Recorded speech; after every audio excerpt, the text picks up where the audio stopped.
राधे कृष्णा दोस्तों। तो चलिए हम आज की कहानी को शुरू करते हैं। बहुत समय पहले की बात है। एक गांव में मनोहर नाम का एक व्यक्ति रहता था।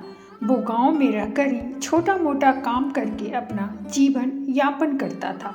मनोहर भगवान पर बहुत विश्वास रखता था। गांव में जब भी किसी के साथ कुछ अच्छा होता तो वो मंदिर जाकर भगवान से हमेशा उस चीज के लिए धन्यवाद बोलता।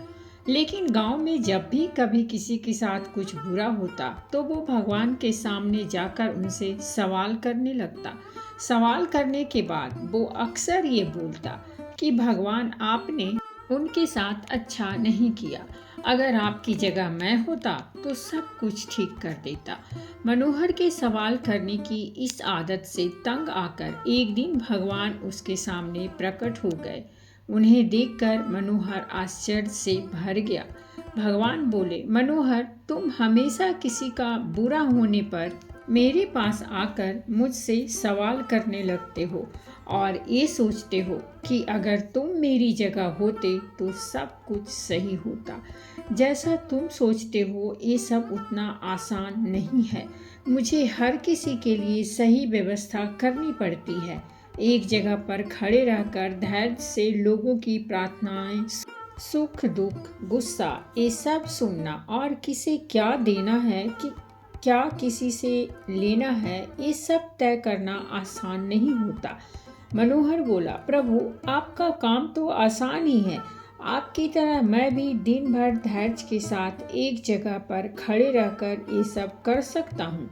मनोहर की बात सुनकर भगवान बोले, ठीक, अगर तुम्हें लगता है कि तुम ये सब कर पाओगे तो आज पूरे दिन मेरी जगह खड़े रहकर तुम मेरी जिंदगी जियो। लेकिन एक बात ध्यान रखना, मंदिर में हर कोई अपनी इच्छा के अनुसार कुछ न कुछ मांगेगा। कुछ अच्छा बोलेगा तो कुछ बुरा बोलेंगे। तुम्हें बस उनकी बातें सुननी है और धैर्य के साथ अपनी जगह में चुपचाप खड़े रहना है और अपनी तरफ से कुछ नहीं करना है। मनोहर मान गया और एक दिन के लिए वो भगवान की जगह पर खड़ा हो गया। थोड़ी देर बाद गांव का एक धनी व्यक्ति मंदिर में आया और भगवान से बोला, प्रभु, मैं अपना कारोबार दूसरे गांव में करने जा रहा हूँ। आप मुझ पर अपना आशीर्वाद बनाए रखना।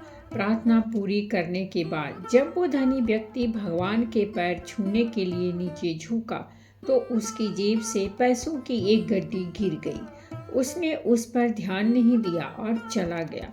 भगवान की जगह पर खड़ा मनोहर ये सब देख रहा था और उसने सोचा कि उसे पैसे गिरने की बात बता देनी चाहिए, लेकिन शर्त के अनुसार उसने ऐसा करना उचित नहीं समझा। उसके जाने के तुरंत बाद मंदिर में एक गरीब व्यक्ति आया और उसने भगवान से कहा, प्रभु, गरीबी के कारण मेरे परिवार को 2 वक्त की रोटी मिलना भी बहुत मुश्किल हो गया है और ऐसे में मेरी माँ भी बीमार हो गई है। उसके इलाज के लिए भी मेरे पास पैसे नहीं हैं। प्रभु, मेरी मदद करिए। ऐसा कहकर जब वो गरीब व्यक्ति भगवान के चरण छूने लगा तो उसकी नज़र उन गिरे हुए पैसों पर पड़ी और भगवान का आशीर्वाद समझकर उसने रख लिए। मनोहर इस बार भी कुछ नहीं बोला और उसने गरीब व्यक्ति को वो पैसे ले जाने दिए। थोड़ी देर बाद मंदिर में एक व्यापारी आया जो कि समुद्र के रास्ते अपना व्यापार किया करता था।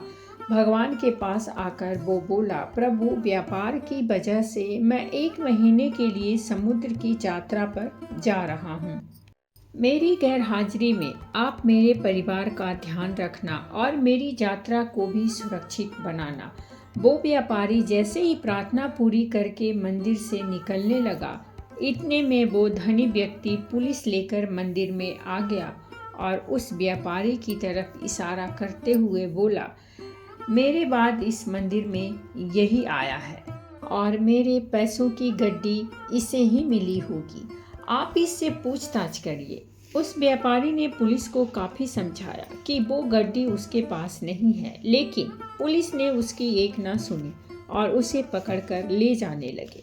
भगवान बने मनोहर से ये सब देखा नहीं गया, क्योंकि उसकी आंखों के सामने अन्याय हो रहा था और वो सोचने लगा कि अगर अब मैं कुछ नहीं बोला तो एक बेकसूर व्यक्ति को सजा मिलेगी और जो कसूरवार है वो आराम की जिंदगी जिएगा। ऐसा सोचकर मनोहर बोल पड़ा और उसने सारी बात बता दी। पुलिस उस गरीब व्यक्ति के पास गई और उससे पैसे लाकर उस धनी सेठ को दे दिए। व्यापारी को छोड़ दिया और वो समुद्र की यात्रा में निकल पड़ा। मनोहर इस बात से बड़ा खुश हुआ कि उसने गलत होने से रोक लिया और जो सही था वही किया। लेकिन इस सब में उसने अपनी शर्त तोड़ दी और भगवान फिर से वहां आ गए।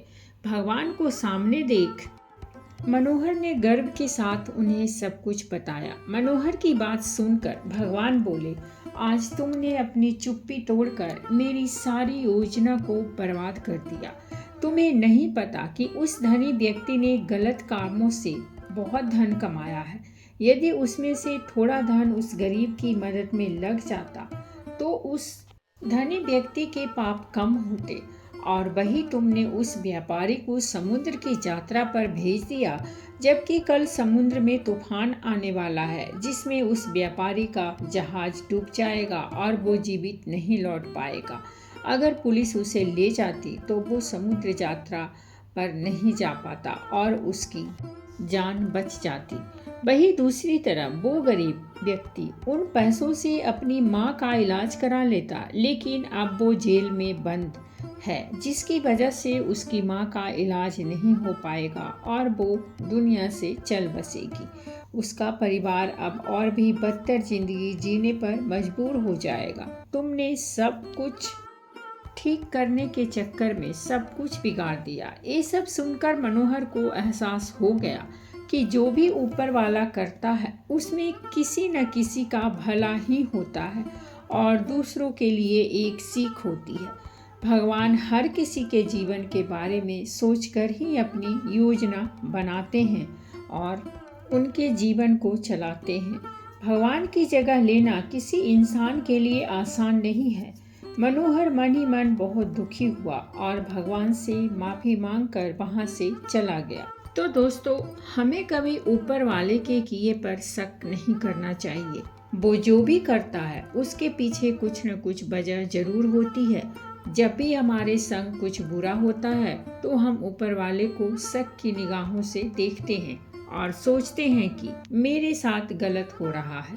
लेकिन कई बार हमें भविष्य में उस चीज़ से फ़ायदा भी हो जाता है। ऐसा भी नहीं है कि हर बुरी चीज़ से हमें नुकसान ही हो।